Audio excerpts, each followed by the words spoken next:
Hi folks, Coach Rich here, Endurance Nation. Today's topic is climbing, how to be a better climber, how to climb better in races, what you can do in your training to get better at going up hills. And I'm going to start all that out by saying there is no such thing as being a good or a bad climber. I'm going to break it down for you into four parts, okay? Climbing faster, climbing better, becoming a better climber is first and foremost about power to weight ratio. Being strong, being light, or being light and strong. And the steeper the grade of the hill, the more it's about power to weight ratio and less about anything else. So if you're a 185 pound guy, the reason why Mr. 140 pounds climbs better than you, it's not because he's been sprinkled with some magic pixie dust. It's because he's lighter than you, and he may not be as strong a cyclist, but at some point as the hill goes up, power to weight ratio kicks in and he starts to pull away. Your solution to catching him is to get stronger or lighter. That's it. There's nothing magical about this, okay? Having said that, what in my experience, what most people associate with an inability to climb, or I don't climb well, or going up hills feels very, very hard. I'm not used to it. Those are typically a function of two things. The first is gearing. Okay.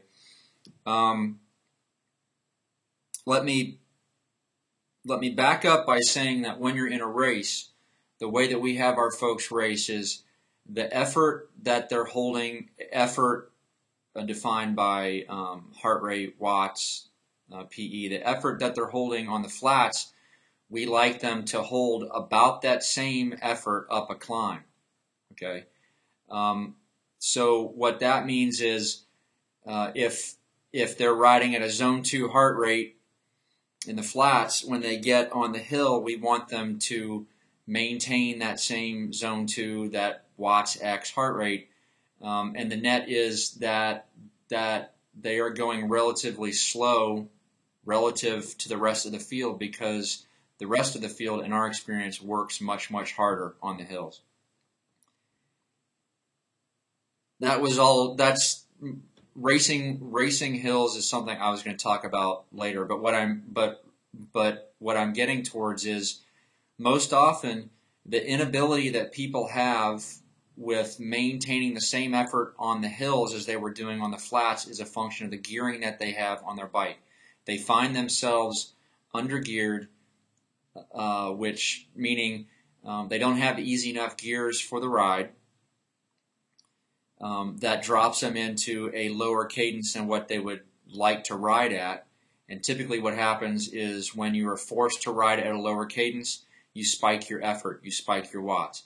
All of this is to say that if you have enough gears on your bike so that you can maintain as close to that flat cadence that you're riding, if you can maintain that cadence on a hill, you're less likely to spike your watts. So what most people associate, what most people feel when they say that climbing is hard, what they're actually experiencing is they're dropping themselves into a very low cadence that they're not used to, and they're doing that because they don't have enough gears on their bike. What I'm saying is put a lot of gears on your bike. I'm a very strong cyclist. I'm like a 508 Ironman Kona cyclist. I ride with a compact crank and a 2512 on the back. I have no qualms putting a 27 on the back of my bike if I need to. I show up with enough gears so that I can maintain as close to a comfortable cadence as I want to, or as I need to, on pretty much anything up to like 8%.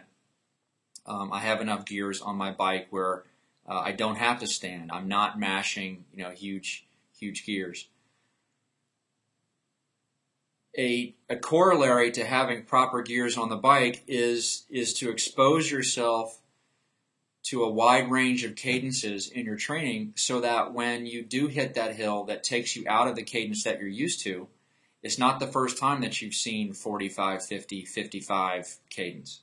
Okay, so there's nothing magical about climbing, and there's nothing magical about riding at low cadence, other than the fact that doing low cadence cycling makes you more comfortable at a wide range of cadences, so that when your combination of power and weight and grade puts you on a hill that takes you outside of that 65 RPMs that you would like to ride at, the race forces you to ride at 50, 55 RPMs, and it's not the first time that you've seen that. Does that make sense? That's the only reason why you need to be doing low cadence cycling is so that it expands the range of cadences that you're comfortable with. The next component to climbing better is developing a perspective of what a hill is. In everywhere I turn, I have flat land. I have short, sharp hills. I have rolling hills. I have long climbs. I can leave my house, and if I turn right, I can be on in 3 miles. I can be on a 3-mile hill that's 6%. If I turn left and I go 12 miles, I can be on a 9-mile climb at 6%. If I go right and ride 15 miles, I can be on a 56-mile climb. Okay, so my perspective of hills means that I can be in a race and I can say, this is a hill. This is a climb. A hill is something that you're riding. You look up. There's a hill. A hill is something that you're going to be over in about 1, 2, maybe 3 minutes. You just get it done. A climb is, yep, that's a climb. I'm going to be here for a bit. You settle back. You just get it done. But the more varieties of terrain that you expose yourself to, the more what used to be a mountain becomes a climb. What used to be a climb is turned into a hill. What used to be a hill becomes a bump. What used to be a bump is flat. Get out there, ride lots of different stuff. But if the only hills that you have around you are bridges, just have an intellectual understanding of my first 2 points, which is climbing is about power to weight ratio, and it's about gearing. There's nothing special. All that you're experiencing is, whoa, this is the first time I've seen hills. They're only a big deal because it's the first time that you've seen hills. In the end, it's really not a big deal. And lastly, climbing better is about having the discipline to pace yourself correctly. Specifically, I'm talking about on race day. I've been doing this game a long time. I've done every race since 2002. I've done with power. I like doing hilly races. I like doing hilly races because it forces other people, or rather, when you ride with power on a hilly course, you see that a lot of people are riding much harder than they should. If I weigh 160 pounds and you weigh 200 pounds and we're on a hill and you are passing me, there's only 2 things going on. One is you are either much stronger than me, meaning you're so strong that your combination of power to weight ratio is so good that even though even though you outweigh me by 25 pounds, you are so big and strong that you're riding your own effort and you're still passing me, or you're working too hard. Okay? Either one of those things, there's nothing I can do about it.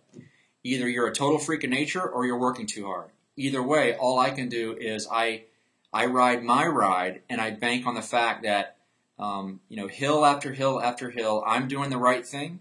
Everyone else around me is likely doing the wrong thing, and we'll all meet at some point on the run, hopefully right in front of the finish line. Discipline, knowing what you're capable of, knowing what you're not capable of, and riding within yourself on the hills at all time. Having a power meter on a hilly course is huge. It's like cheating. You know exactly what you're doing all the time, and you can see all the pacing errors that the people around you are making, and you can gain a great deal of confidence in your race plan just by watching everyone else around you screw it up. Hopefully this has helped. I can't say enough, there's nothing magical about climbing. There's nothing special about it. There's no magical pixie dust that makes someone a better climber than their training partners. It's a combination of power to weight ratio, gearing, perspective, and discipline on race day. Hopefully this has helped.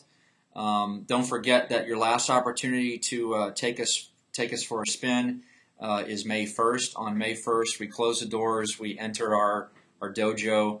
And we'll be sharing tips like this only with our athletes. We didn't even scratch the surface of what we can talk about in terms of racing with power, Ironman execution on hilly and flat courses, whatever. All this free outside stuff goes away May 1st. May 1st, we lock ourselves down and we're focused on building PRs across our team of 400 long course athletes. Give us a try, EnduranceNation.us. This is Coach Rich signing off. Going to throw on my kit and go for a ride. Thanks, folks.